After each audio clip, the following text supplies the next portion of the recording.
Is this the right relationship for you? This one question could save you years of frustration, or it could confirm you found something amazing. But here's a problem. Most of us have to rely on gut feelings, online quizzes, or random anecdotal advice that may not apply to us. And honestly, it's so complicated that even scientists admit there are so many potential factors that it's really hard to figure it out. That's why a team of 86 researchers analyzed data from more than 11,000 couples across 43 longitudinal studies, and they used advanced machine learning to try to cut through the noise. And the result? Well, they identified the most important self-reported predictors of relationship quality. And these are things that actually matter long term.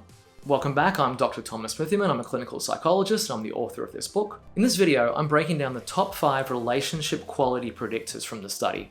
Plus, I'm going to give you the exact questions you can ask yourself, whether you're single and wondering what to look for, dating and trying to decide if things should get more serious, or you're already in a relationship and you want to check in on how things are going. Honestly, I wish I'd had this info years ago. It would have changed how I approached my past relationships. Okay, let's get to it. Amount of conflict. It's probably easiest to think about this as a straight line. The more conflict in the relationship, the worse you're going to feel. So some disagreement or conflict is inevitable in relationships when you hold opposing views or you have incompatible goals. But it's painful each time, and it becomes more frequent, then it starts to really affect us. The research suggests that as it builds up, we react more intensely to each individual argument. Like, it's going to be more heated the 4th time we argue about it. The takeaway is look for relationships with little naturally occurring conflict. Sometimes this is because the person you're with is just a less conflictual person, and sometimes it's because you fit together so well that the problems are fewer. People who are short-tempered in general also tend to have more relationship conflict. To look for this, ask yourself if they get angry easily or if they're critical of other people regularly. So also, outside stress can play a big role in this. We often don't recognize that what feels like relationship unhappiness is actually driven by a stressful period at work or some other stressful thing happening in your life. The research finds that when we're stressed, we stop engaging in connecting activities with our partners, and we tend to have kind of overblown negative reactions to what are really small issues. So we don't want you to suppress and ignore the problems or try to avoid conflict. What we find in the research is that when you bring it up, you do feel more stress in the moment, like that's real, but you end up feeling happier overall because you can resolve the problem. But if you never bring it up, it tends to linger and it causes problems long term. In figuring out if it's the right relationship or it's a high quality relationship, one thing that matters more than the amount of conflict is how you both handle these conflicts when they occur. You want to be particularly sensitive to a well-researched type of conflict that's especially problematic. It's called a demand withdrawal cycle, where someone's upset and says something like, "Hey, we need to talk. You never plan anything special anymore. Do you even care?" So one person pushes for a conversation, frustrated by the lack of effort. Maybe the other one sighs, looks at their phone and mutters, "Oh, here we go again. Can't we just watch TV and relax?" Feeling ignored then, the first person presses harder. "Why won't you just talk to me?" Overwhelmed, the other person shuts down completely. Because all you do is complain. Basically, the more one demands, the more the other one withdraws, leaving both people feeling unheard, feeling upset, and feeling disconnected. So, you want to be on the lookout for this dynamic because it's really common and it's particularly tied to distress and to breakup. People tend to see this as being like a demanding woman and a withdrawing man, but it goes badly regardless of whoever plays these roles. If you do see any of this playing out, you can make progress on this by working on emotional regulation and then trying to lower the intensity of the demand or the withdrawal behavior and trying to work instead towards constructive problem solving. So there's one study I found that's fascinating. So they wanted to figure out if they could tell which happy relationships would eventually break up. So the researchers observed newlyweds discussing personal goals and minor relationship issues in the lab, and they analyzed their words, their tone, and their body language. So even among happily married couples, those who later divorced showed some early warning signs, some negative communication behaviors. And over 10 years, just these subtle differences predicted which marriages would last and which would fall apart. So these important behaviors are echoed in other studies. So here's the takeaway. What you're looking for in your partner, if they are the one, then you want them to do less of the following negative behaviors: criticizing, dismissing concerns, withdrawing, or showing contempt. And you want them to do more of these positive behaviors: warmth, curiosity, and self-fidelity. I found that to be like a really good way of remembering all these complicated ideas in science. If you want to be the one for somebody else and you want to keep your relationship strong long-term, then just remember this: both of you cultivate more warmth, more curiosity, and more self-fidelity. More positive behaviors, less negative behaviors, especially when there's conflict or disagreement. Now moving up the list to number 4. The fourth strongest predictor of relationship quality can be identified by asking yourself to rate this statement from 0 to 10. Our relationship makes my partner very happy. So I love this one being so close to the top because it speaks to the inherently social nature of humans. I can't be happy in this relationship if you're unhappy in it. That's a nice reminder, since we sometimes get cultural messages about how relationships are just transactional. Yet we constantly find in the research that we care how other people feel, and we want people we care about to be happy.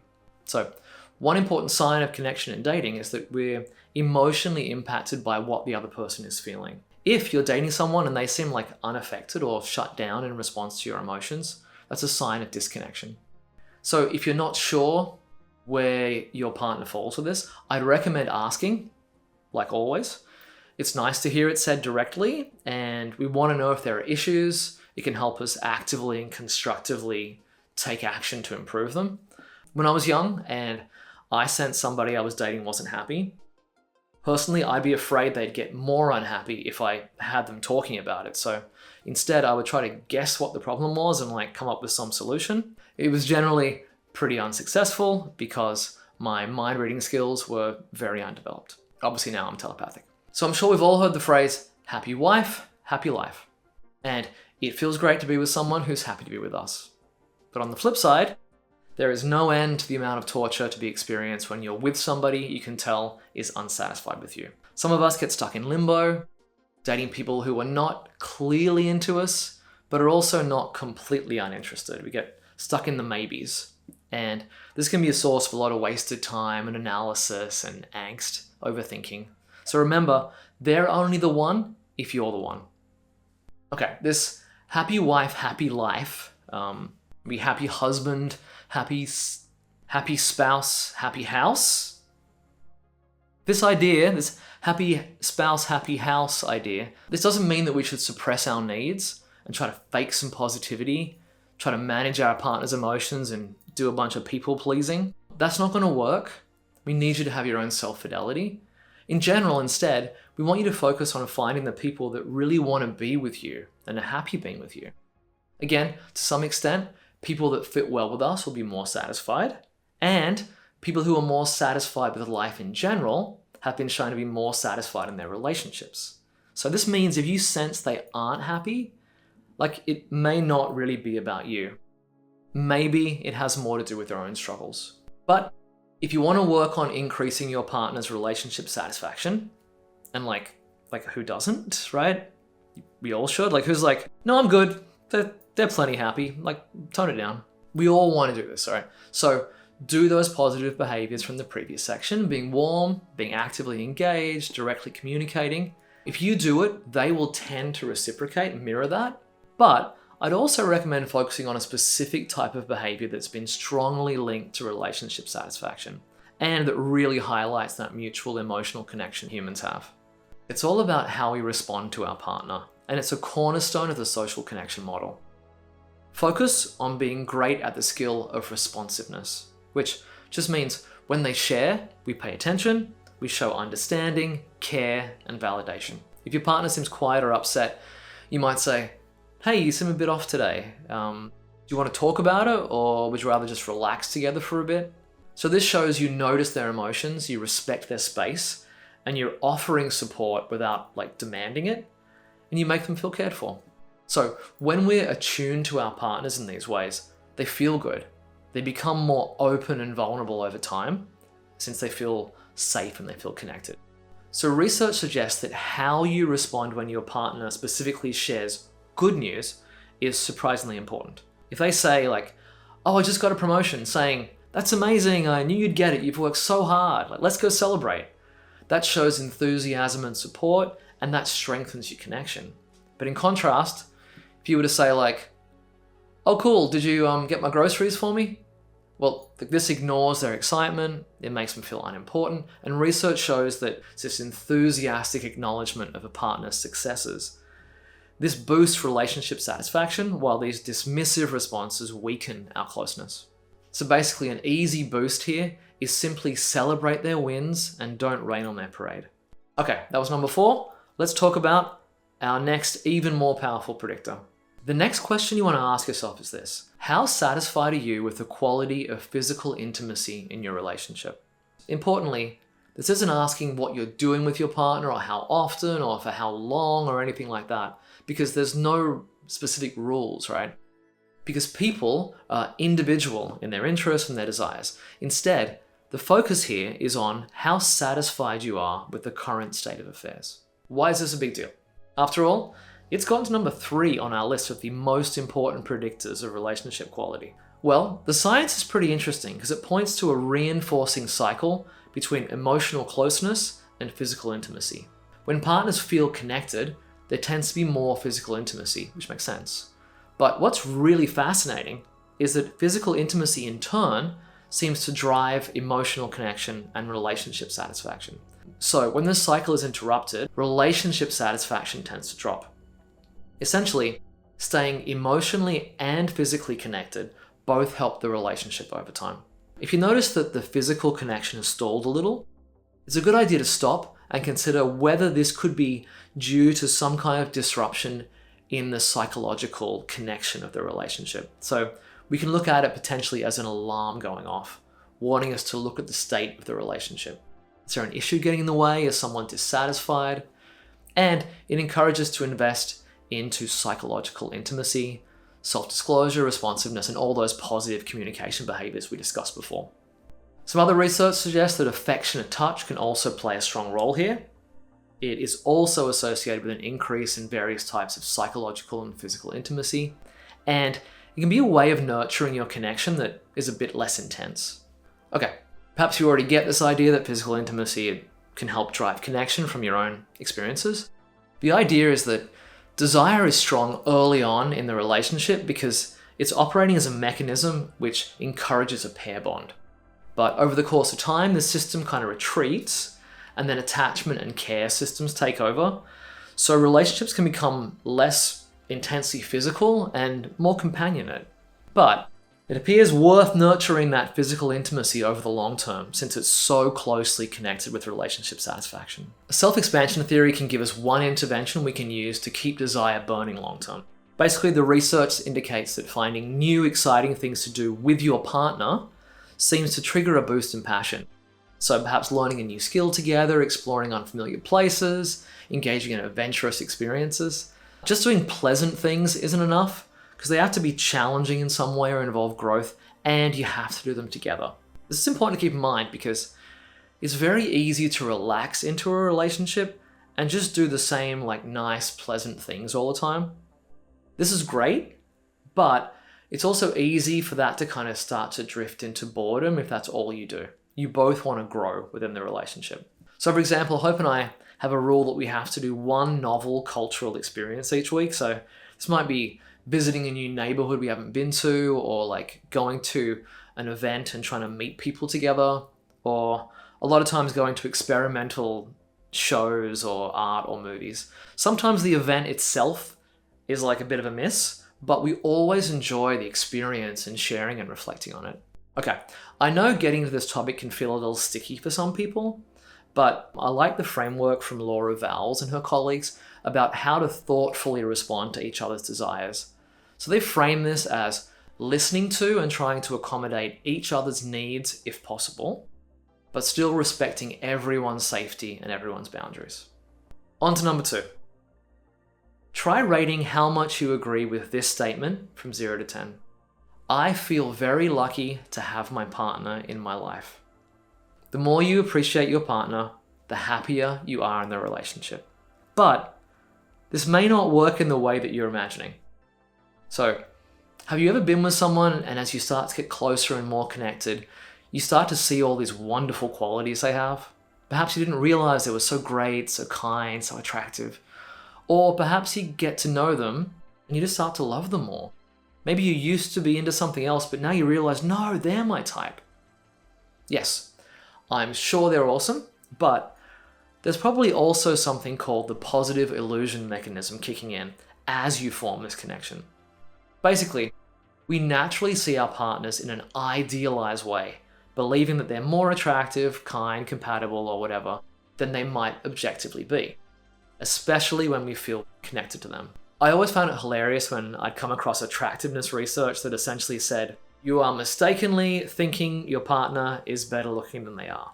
But it makes sense. So long-term relationships are hard, and our brains have a built-in system to reinforce commitment, helping us stay close by making our partners seem like the best choice. So it's kind of like the better than average effect, where people believe that they're above average, even when there's no evidence for this. This bias extends to dating. I'm awesome, therefore whoever I date is also awesome. So this system works strongest in satisfying relationships. One way you might notice it is when you compliment your partner and they're like genuinely surprised or they even like disagree with you. I know in my relationship, Hope often sees me more positively than I see myself. Like it feels great, and the research suggests that this kind of idealization is actually the sign of a healthy relationship. But even better, when you feel idealized by your partner, it often makes you want to like live up to the way that they see you, and then this in turn strengthens the relationship even more. But start paying attention if you ever find that the opposite process starts occurring, like where all the things your partner used to do that were cute and endearing start to seem annoying or like inconvenient. Things start giving you the ick. Especially pay attention if suddenly everything they do irritates you. Like, how did I never notice how loudly he chews his food? Well, it's not that like he's suddenly annoying and he hasn't just learned some new chewing system. It's actually probably a sign that your brain's natural relationship preserving system, these positive illusions, has started to fade. So instead of assuming that, oh, it's just the end of the honeymoon phase, instead take a step back. Like, is something else affecting how you see your partner? We of course all have a bunch of imperfections or at least things that our dating partners like won't be into. As generous as we might be, these imperfections or quirks will always exist. And our appreciation of our partner will depend a bit on how we look at these. So I was talking to someone recently who said that openly talking about these imperfections and then choosing to demonstrate acceptance and compassion is one of the keys to their happy marriage. On the flip side of this, there is criticism, which is one of those really negative behaviors from the beginning. It is very, very unpleasant to be on the receiving end of criticism and nagging, and it really makes us dissatisfied in our relationships. So if you notice that you're scoring lower on the partner appreciation question, then treat this as a relationship alarm. Look at what leads you to not appreciate them as much and consider how negative these things are. So some behaviors are obviously reasons to consider leaving the relationship. Others are things that you can work on together. And then again, others are things that are like really not that big a deal, or they cannot be changed, in which case you can work instead on your reaction to them. If you decide maybe you're being too harsh and you want to work on it, you can take a two-step approach where you try to practice kindness and compassion to these imperfections, and then on the other hand, identify, appreciate, and express all the positive qualities you see, like what you like and admire about them. Whatever we focus on gets bigger and brighter, and it tends to lead to the mirroring and giving you more of this complementary stuff too, and that helps the relationship. Okay, now on to the number one scientific predictor of relationship quality. Let's see if it's what you're expecting. Okay, rate this on a 0 to 10 scale. My partner wants us to be together for the long term, no matter what rough times we encounter. The number one predictor of your happiness in the relationship is your perception of how committed your partner is. I can tell you this makes sense for anybody who has been in a relationship with a commitment mismatch. Because this topic comes up a lot, I think it's worth naming what commitment means. So the things we tend to think of, like saying I love you, introducing to friends, or like defining the relationship, these are the visible markers of commitment. But I like to think about it from a psychological perspective. Commitment is seeing yourselves as a couple with a future and acting accordingly. If you see this relationship as your long-term future, then you will naturally and organically invest into it, and it'll affect the choices that you make. You are picking a path and you are happily heading down it. People who are lower on scores of commitment are unsure that this is the right relationship for their future. Like, there is a path, but they're not convinced they should head down it. So as a result, they'll hold back, delaying, keeping their eye on like other options, gathering more info, and they'll know exactly where their emergency exits are. One goal, understandably, is to not put themselves into a position from which getting out becomes difficult. People who are highly committed do the opposite. They voluntarily remove other options to invest in just one. So I remember listening to Jon Stewart from The Daily Show talk about commitment, or like maybe marriage, about 15 years ago. And it has stuck with me all that time. So my memory of it is that he said something like, it wasn't that you were guaranteeing you would never break up, but you were guaranteeing you wouldn't just suddenly disappear. Like if times are difficult, you were guaranteeing you would try to work on it. You try to work it out. And I think that guarantee is really stabilizing. I think commitment isn't this symbol or a token or a prison. It's this communication that you're not going to just up and leave suddenly. You want to stay, you value the person enough to stay, and we can rest in the solidity of that. And in this way, your partner's commitment leads to safety and trust and allows for your happiness. On the other hand, if we believe the person we're with isn't committed, for many of us, it's hard to relax. Like it's hard to invest in the relationship. It's hard to fully reveal yourself. It just like doesn't feel stable enough. I don't want to give the impression that low commitment is inherently bad. Commitment happens at a different pace for different people. But just I want you to know that if you're dating someone who's low in commitment, it is statistically more likely that the relationship will break up. You will likely have an intuitive sense of how committed your partner is. Like always, you can practice self-fidelity and ask them about this. However, like you may not always get accurate information, since the idea of lower levels of commitment is to keep your options open. Obviously, people can be sometimes misleading about their intent because they don't want to have to choose on the spot. So definitely ask and be compassionate in discussing any information that may come up. A lot of us have commitment issues. But there are also some signs that you can look for. So each of these is an evidence-based indicator, so behaviors that have been documented to be more common in people who have higher levels of commitment. So look out for these. People who are more committed to their relationship. 1, use more plural pronouns. This means they regularly use the words like we, us, and our when talking about the relationship. This reveals an unconscious processing of the relationship status, focusing on the couple rather than the individual. 2, they have more positive illusions about their partner and about the quality of the relationship. So this might come out in talking about how good your relationship is in comparison to other relationships, because they actually see it that way and they're actively dismissing the idea of alternatives. So this acts to protect the relationship. 3, they make choices that benefit the relationship rather than focusing on themselves. This often shows up as being happy to make sacrifices rather than being selfish or like grudgingly sacrificing and letting you know about it. You can think about this as investing in the relationship as a long-term benefit, a long-term payoff. This behavior reveals someone who sees the relationship as a long-term good investment. So they don't mind giving up things in the present. Okay, 4, they are more forgiving and understanding when we screw up in some way. Like if you're in it for the long term, then you care about your partner and you want to figure things out through the rough patches. So they tend to be more constructive in dealing with your problems, and they want to work on it when they're not feeling satisfied or happy. Basically, they want to figure things out. Research on growth mindset in relationships shows that couples who believe they can work through challenges and improve the relationship over time tend to be more satisfied and more resilient. As well as asking yourself, is this the right person and is this the right relationship? Try asking, how can we grow together?